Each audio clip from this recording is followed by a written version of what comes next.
वरिष्ठ एडवोकेट हमारे बीच में और सभी नौजवान साथी के मंच का संचालन करने में इस रामलीला के मंचन में अपना पूर्ण सहयोग और योगदान देते हैं। जैसे स्वामी जी ने भी बताया है कि भव्य भगवान श्री राम की लीला का मंचन यह होता है। भारत की जो संस्कृति है उसको दुनिया ने माना है। G20 होने के बाद आपने देखा होगा हमारे देश के प्रधानमंत्री मोदी साहब ने जो कहा, सभी देशों ने सर्वमान्य उसको माना है, क्योंकि यही वसुदेव कुटुंबकम की संस्कृति है। इसी संस्कृति ने पूरी दुनिया को मंत्र दिया है शांति और अहिंसा का, और इसी संस्कृति में जो भारत है वो राम के बगैर अधूरा है। राम है तो अहिंसा है, राम है तो त्याग है, राम है तो समर्पण है, राम है तो तपस्या है, राम है तो प्रेम है। तो ये भारत के अंदर सभी विद्यमान शक्तियां हैं। इसीलिए वसुदेव कुटुंबकम कि पूरा विश्व हमारा कुटुंब है, ये हमारी संस्कृति ने कहा है। भगवान श्री राम पिता की बात को बच्चों को रखने के लिए वनवास चले जाते हैं, यही तो राम है।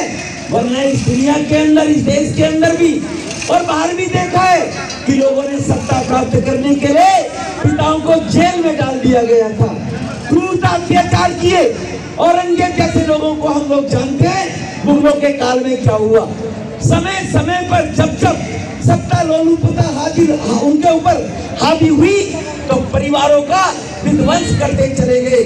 और एक भगवान श्री राम की भाई से लेकर और सौतेली मां केकई के बच्चों के लिए अपना सब कुछ समर्पण दे देते हैं। यही हमारे भारत के ऋषि मुनियों की पहचान है। और दुनिया के अंदर परमपिता परमेश्वर ने मनुष्य को बनाया है, तो बनाया है कि आप अगर सब कल्याण के लिए कार्य करोगे तो आपका कल्याण करने के लिए स्वयं परमपिता परमेश्वर आपके सामने मौजूद हैं। लेकिन जो अपने ही कल्याण के लिए जीते हैं, जीव जंतु पशु पक्षी जानवर कुत्ते बिल्ली, वो अपने लिए जीते हैं। ऐसी मानसिकता के लोग भी आज दुनिया में हैं। हम आज आपके सामने उदाहरण है कि केवल मैं रहूं और दुनिया में कोई ना रहे। और इस प्रकार की मानसिकता को समाप्त करने का नाम ही श्री राम का नाम है। तो इसीलिए मैं इस रामलीला समिति आदरणीय सुधीर जी महाराज उनके नेतृत्व में, पंडित जी जिन्होंने पूजा अर्चना करवाई, गोस्वामी साहब उनके चरणों में ये अपनी बात कहते हुए मैं सौभाग्यशाली हूँ। मुझे भी आप यहाँ पर याद करते हैं और इस पुण्य के कार्य में मुझे भी थोड़ी सी आहुति डालकर एक पुण्य दिलाने का काम आप करते हैं, उसके लिए मैं हृदय से आपका बहुत बहुत आभारी हूँ। ये रामलीला इसी प्रकार से आगे होते हुए भारत की आने वाली संस्कृति को अपने जन जन तक पहुँचाने के लिए जो काम करते हैं, जो हमारी नई जनरेशन, नई बच्चे आज हमारी पश्चिमी सभ्यता के कारण अपने वजूद को भूलते चले जा रहे हैं, जिसके कारण केवल दुनिया का विध्वंस होता है और हमारी संस्कृति के कारण दुनिया का पालन होता है।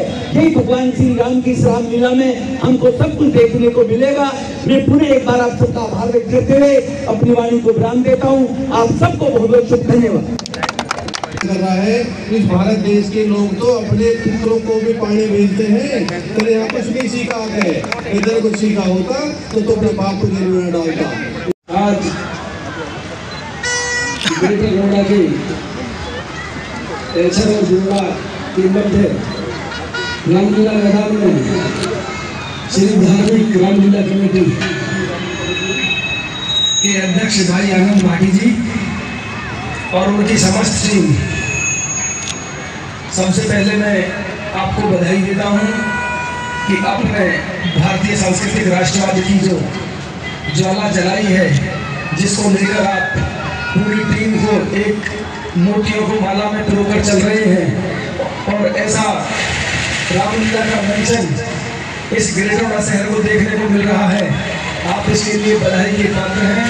मैं इस रामलीला कमेटी के संरक्षक परम पूज्य गोस्वामी सुशील जी महाराज, आपकी प्रेरणा से ग्रेटर नोएडा में पहली बार जब सिटी पार्क के पास बड़ी रामलीला का मंचन हुआ था, उस समय से मैं आपको देखता आ रहा हूँ कि आप ग्रेटर नोएडा की टीम को लेकर लगातार प्रयास कर रहे हैं कि भारत में भारतीय सांस्कृतिक राष्ट्रवाद आ गए हैं अपने गुरुजी परम पूज्य सुशील जी महाराज, आपने जो ग्रेट नोएडा में ज्वाला जलाई थी, एक ज्योति जलाई थी, आज वो आपके आशीर्वाद से बहुत विशाल वट वृक्ष के रूप में एक टीम खड़ी हो गई है, जिसमें ग्रेट नोएडा वासियों को ऐसी रामलीला देखने का सौभाग्य प्राप्त हुआ है। आप सबकी प्रेरणा से हुआ है। इस सबके लिए मैं पिता को प्रणाम करती हूँ। आज उन्हीं की बदौलत मैं यहाँ पर खड़ी आप सबके सामने कुछ बोल पाने की हैसियत रख पाती हूँ। मंच पर उपस्थित सभी बड़ों को मेरा प्रणाम, छोटों को मेरा स्नेह और स्पेशल थैंक्स देना चाहती हूँ नागर जी को।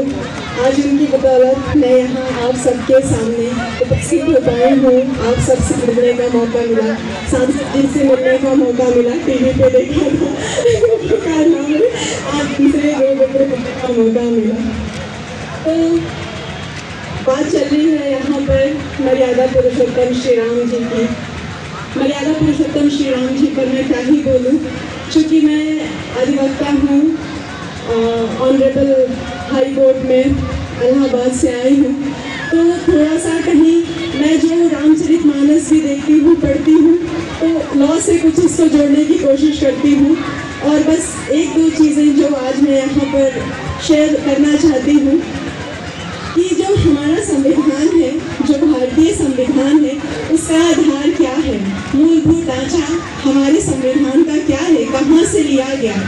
ये रामराज की ही परिकल्पना थी। जिस तरीके से रामराज में स्वतंत्रता, समानता, उदारता और न्यायप्रियता रामराज में थी, उसी तरीके से अगर हम संविधान को देखेंगे, अपने भारतीय संविधान को, तो जो हमारे संविधान का मूलभूत ढांचा है वो क्या है? यही तो है, स्वतंत्रता, समानता, न्याय, यही है हमारे भारतीय संविधान का मूलभूत ढांचा।